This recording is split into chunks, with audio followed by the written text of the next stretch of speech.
Welcome back to What You Will Learn. My name is Adam Ashton. And my name is Adam Jones. Today we're taking you through the best bits of The Way of the Wolf by Jordan Belfort. Straight line selling, master the art of persuasion, influence, and success. If the name Jordan Belfort doesn't instantly jump out at you, you probably know him by his nickname. In fact, you almost definitely do, the Wolf of Wall Street. He was the character, I guess, that was based on. Leonardo De Caprio did a lot of wild stuff. I'm sure almost everybody's seen that movie. Anyway, this is him. And according to Jordan here, he's saying everything they said about him in that movie. It's true because he's one of those natural-born salespeople.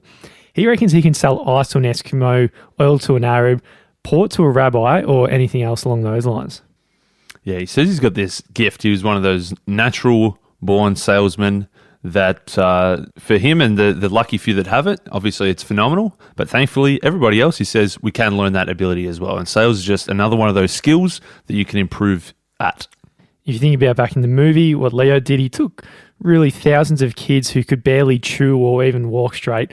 And in it, they turn into world-class closers using this magical sales systems he's got, and that's called the straight line. Yeah, so he developed the straight line system, which he says is the turnkey solution to really any business or any industry. If you're in sales, if you own your own business, or really if you just work where you have to talk to a client and convince them to do something, then this system could be a game changer for you. So some people, they might think, since I'm not in sales, what's the point of learning how to sell? But really, selling is everything in life, because if you're not selling, then you're failing. Hey, you, listening, come closer, listen. I've got a secret. You know what? Every sale, it's the same. From here. Just say Jordan uttered these, and later I'll bring back the whispering and why we whisper.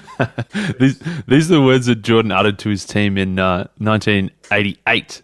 I don't know if he uttered in quite that tonality, but we'll get to that later. But he did say that every sale is the same. It might be hard to believe, but basically there's almost like a formula, almost a code, a series of steps that every single sale goes through, regardless if you're selling a pen, like he tried to get people to do in the movies, or if you're selling, 100 grand's worth of stock, which is also what he was trying to sell in the movies as well. You're probably thinking like everyone did when he first uttered these words, like, yeah, bullshit, Jordan. Every sale is different. Every customer you come across, they got different complaints, different objections, and different reasons why they can't buy your product. But Jordan, being the born salesperson, he can step in the helicopter and go meta and find the different principles that are similar in every sale. So you probably remember from the movie, they were selling the pink sheets or the pink slips, the penny stocks. They were selling these dodgy companies, two blokes in their garage who nobody had ever heard of before, but they were able to sell this as, this is the next massive opportunity. You can make so much money on it. The stock's so cheap that small increments are going to be massive percentages, and they were able to sell to mum and dads to say, hey, you can get rich by buying this stock. But of course, the mums and dads that they were cold calling were buying in small little chunks of, a couple $100 at a time. They're making a nice commission. Everybody was making a little bit of money, but not heaps of money. So they thought, well, why don't we just take the same thing and let's sell it to rich people rather than selling a couple $100? Why don't we sell them tens of thousands of bucks? And of course, then our commissions are going to be massive. But unfortunately, a lot of the salespeople weren't able to sell to the rich people. Jordan had cracked the code, so he thought, well, I can do it. I'm making tens of thousands of dollars every single month in these commissions, even hundreds of thousands of dollars each month. How come these kids can't do it? What are they missing? What aren't they getting right? They can sell the mums and dads, but they can't sell the rich people. They're sort of scared of stepping it up that notch. So if you remember in the movie, Jordan, he taught Danny first, and he did pretty well, and then they end up teaching the whole team this straight line system he's got here. And by the end of it, all of them, they went from making a couple $100 a month in commission to earning something in the magnitude of hundreds of thousands of dollars a month. So these people were just like me and you, Astro, and the listener. But with this system, they were unlocked this ability to sell to anybody. So back to the point that every single sale is the same, and the core fundamental thing that is involved in every single sale is certainty. Everybody needs certainty. They need belief. They need trust that they think, okay, if I make this decision, if I take this action, if I buy whatever this person's selling me, it's going to work. Yeah, so the certainty, it spreads across three different elements. And you can think about it always in your brain, where are they on these three elements from, say, a sliding scale of 1 to 10. So the first one is obviously the product, and they need to believe in it and they need to trust in it. And in essence, the prospect must be absolutely certain that they love their product and it's going to change their life in some way. So this goes for both the tangibles, a boat, a house, food, clothing, whatever it is, a new computer. You need to trust or believe that it's going to do what you expect it to do. It also goes for the intangibles as well, the ideas, the concepts, the values, the beliefs. You need to have that belief and that trust. And obviously, the closer you get to a 10 out of 10 in terms of certainty, the more likely you are to take that action and make that purchase. So the people who are ones here, we don't want to be influencing and tricking them or anything. And this is where they think your product's a piece of shit. You probably can't do much about that.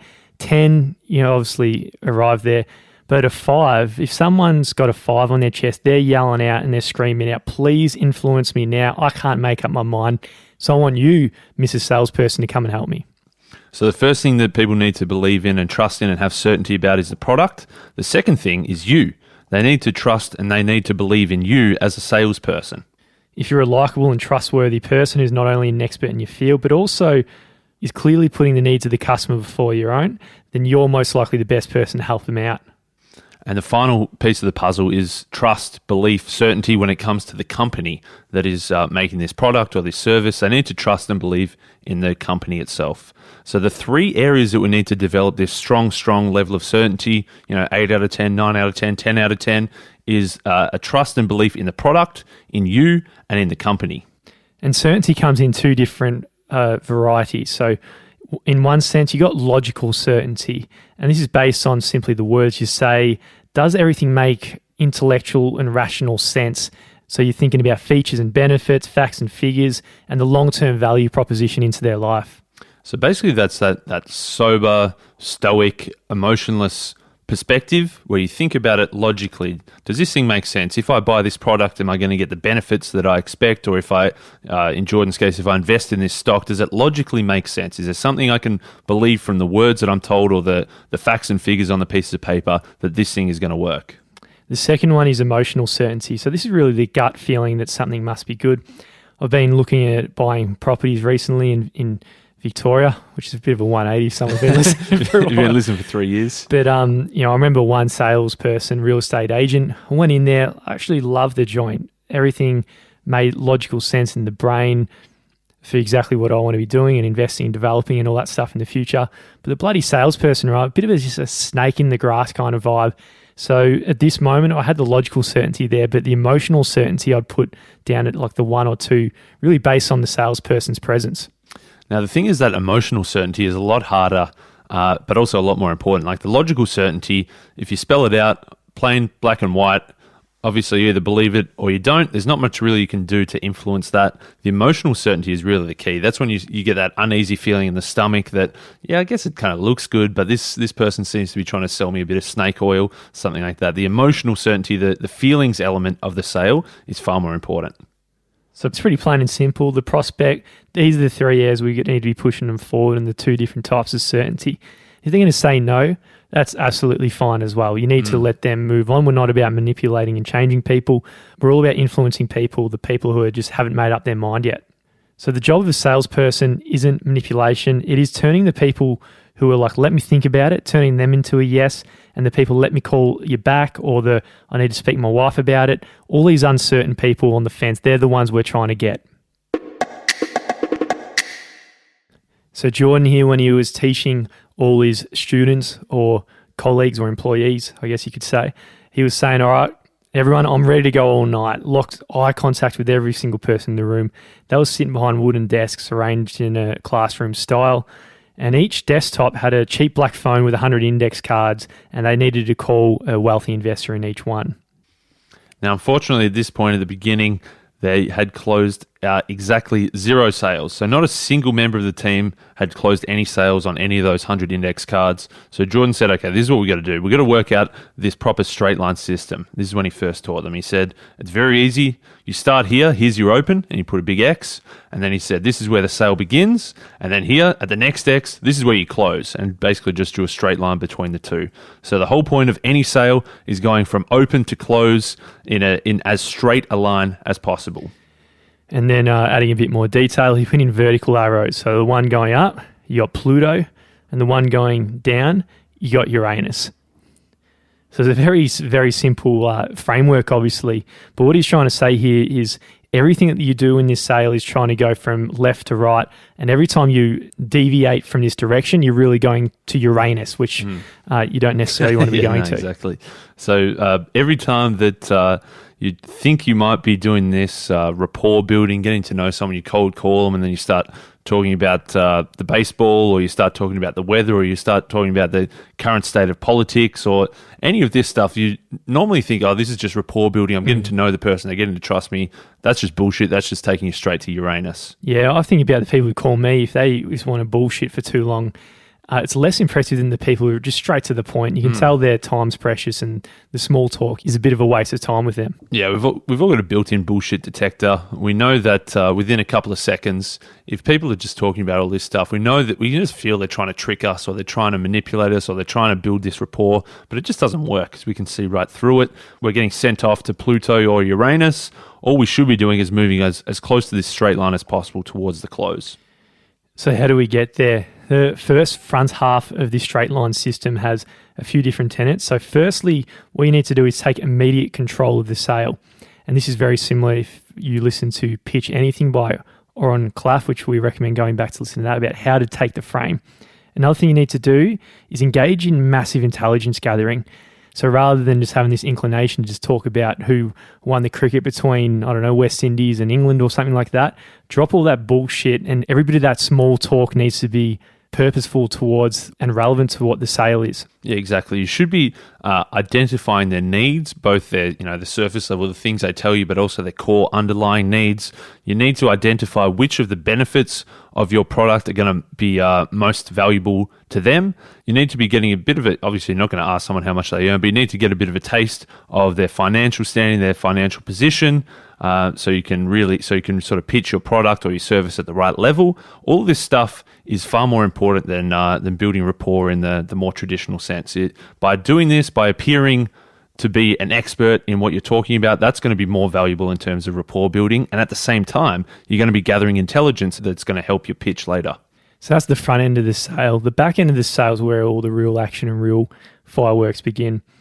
Because this is where they're going to say, oh, I've got to think about it, I've got to do my research, or find any real excuse to not say yes if they're not certain enough about it yet.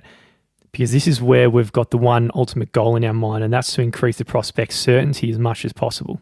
Yeah, that's it. Remember those three elements where we want to get to as close to 10 as possible: the product, you, and your company. You want to be increasing your certainty as much as possible. And Jordan says that the sale doesn't really start until that first objection, until that first time when they say, let me think about it, or they say it's not a good time of year, or they say, oh, let me go back and speak to my husband or wife about this.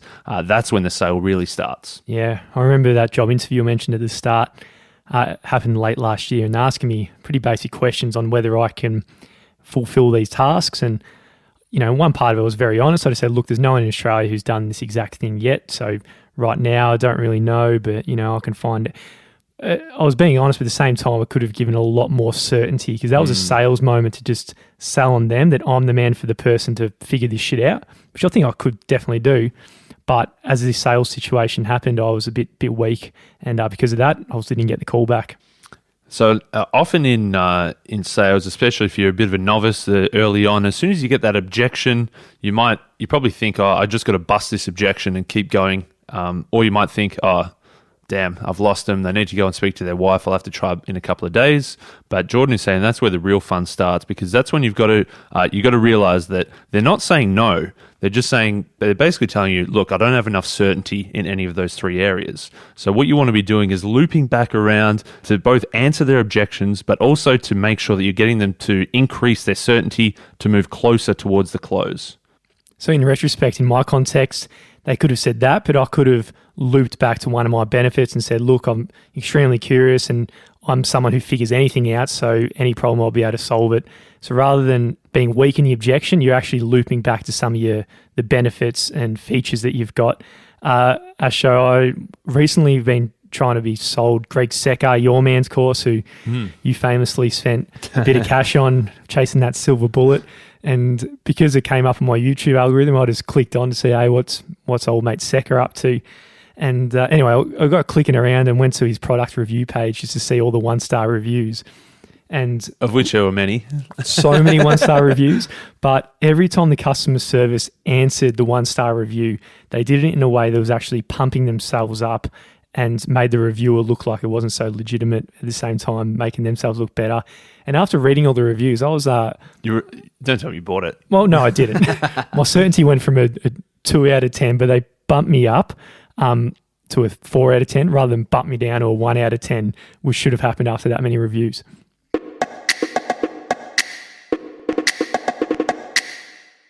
As a species, we're extremely driven by fear. We've said tens or dozens of times on episodes in the past about the two cavemen walking down the path, and one hears a rustle in the bushes and runs the other way, and one thinks, oh, it's probably just nothing, and that's a bloke who gets eaten by the tiger, and that's game over. So the ones who survived and perpetrated the species were the ones who were fearful and the ones who were a bit more hesitant when it came to change and brand new things. So this fear is really wired into our reptilian brain, so we're always scanning, especially as dodgy salesmen come up. Our fear is on high alert. So in every interaction, we've got a very narrow time frame to not let that reptilian brain's alarm bells goes off, because once that reptilian brain's going wild and thinks you're a snake in the grass or a tiger in the bush or something like that, then it's hard to bring it back. So what Jordan says is really when you first talk to someone, when you first meet them face to face, or when you first call them on the phone, you really got 4 seconds to prove that you're not someone to be afraid of, that you are someone that they want to work with. So 4 seconds, that's really not a lot of time at all. Not at all. So we can really try and engineer these 4 seconds and think about it up front and how we can best present ourselves. So there's 3 different things that we need to look at to establish the right perception at the first encounter. We need to show them that we're sharp as a tack, enthusiastic as hell, and an expert in our field.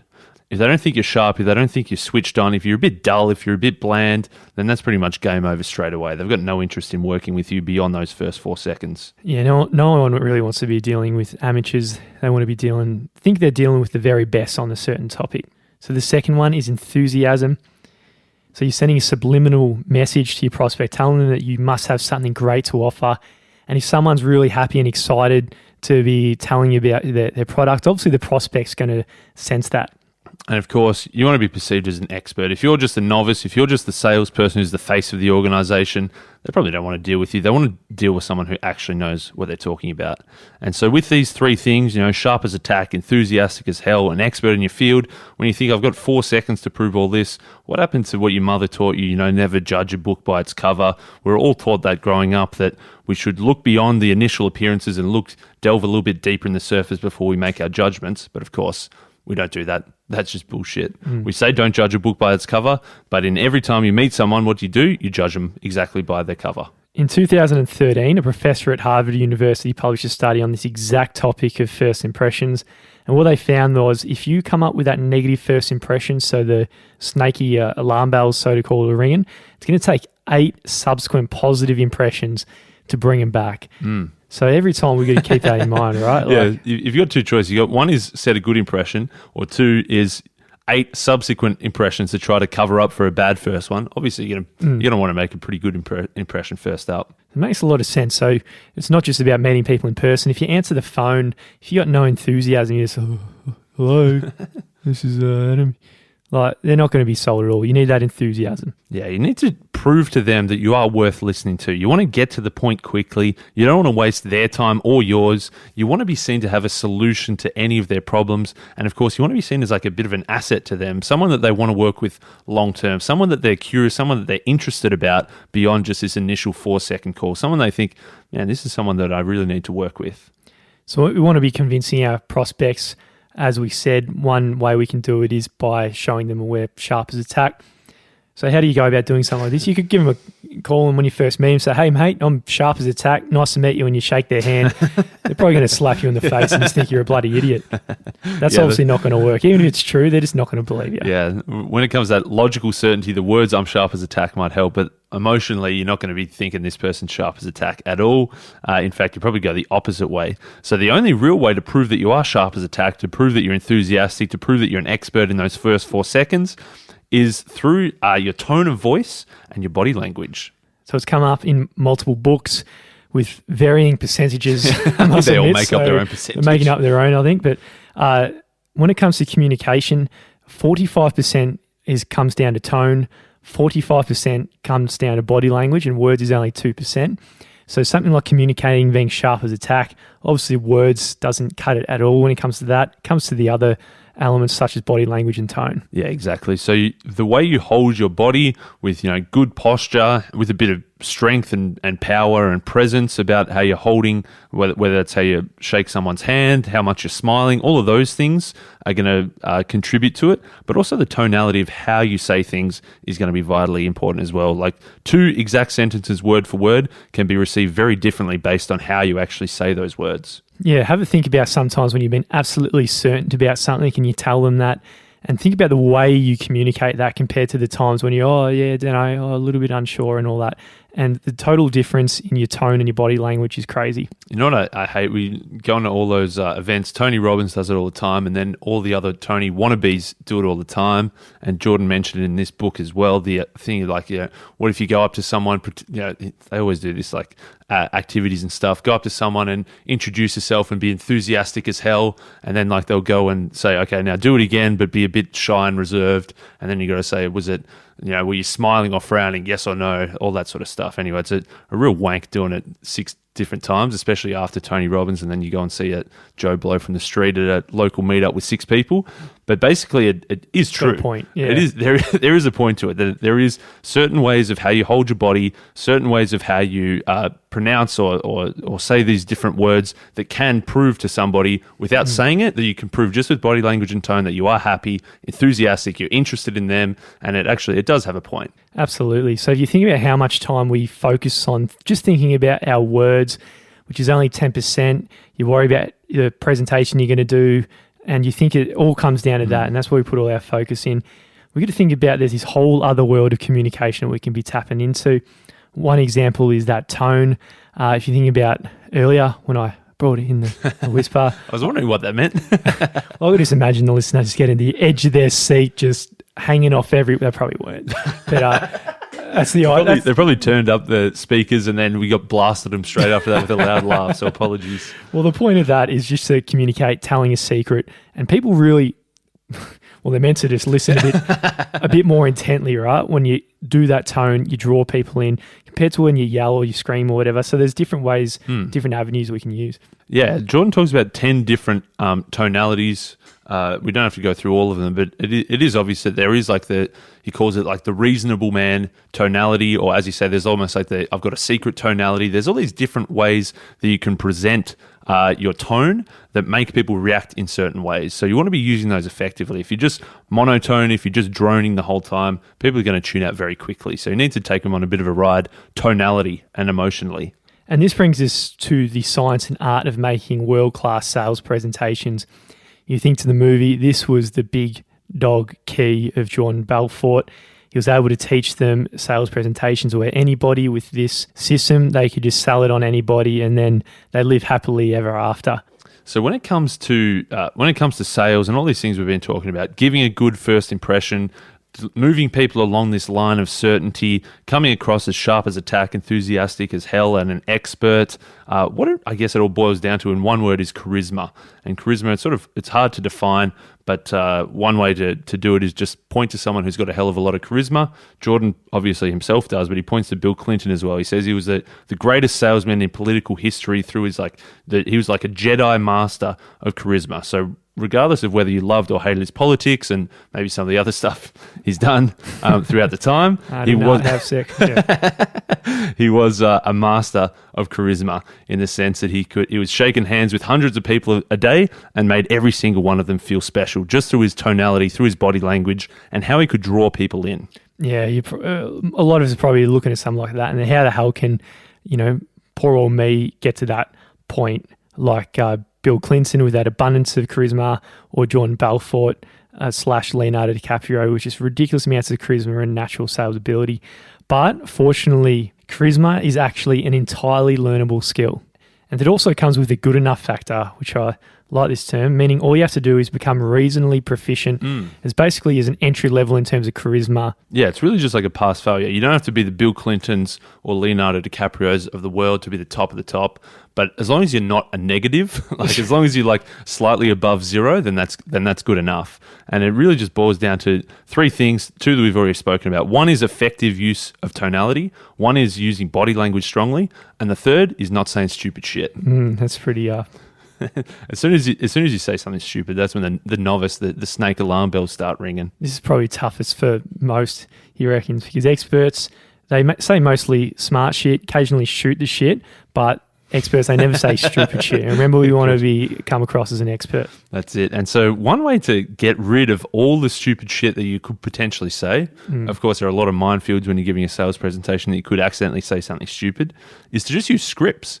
So he says that if you plan out exactly what you're going to say, whether that's word for word or if at least you know what direction you're heading in, if you've got a script, that eliminates all the stupid shit. And then by having the words nailed, you can then focus on nailing your tonality and your body language and those other more nuanced but more important levels of charisma. Most people, when they're doing the sales situation, their conscious mind is fully just taken up about what they're about to say and trying to sound smart. But look, what we're doing is we're offloading our conscious mind, which is only focusing on that 10% of communication, which is the verbal word. And we're going to let our conscious mind focus on where the real communication is, and that's tone and body language. Yeah, you might think that, oh, no, I don't need a script because I already know what I'm talking about. Or you might think that, oh, if I plan out exactly what I'm going to say word for word, it's going to sound robotic, it's going to sound scripted, and it's going to sound planned. But Jordan says it's actually the exact opposite.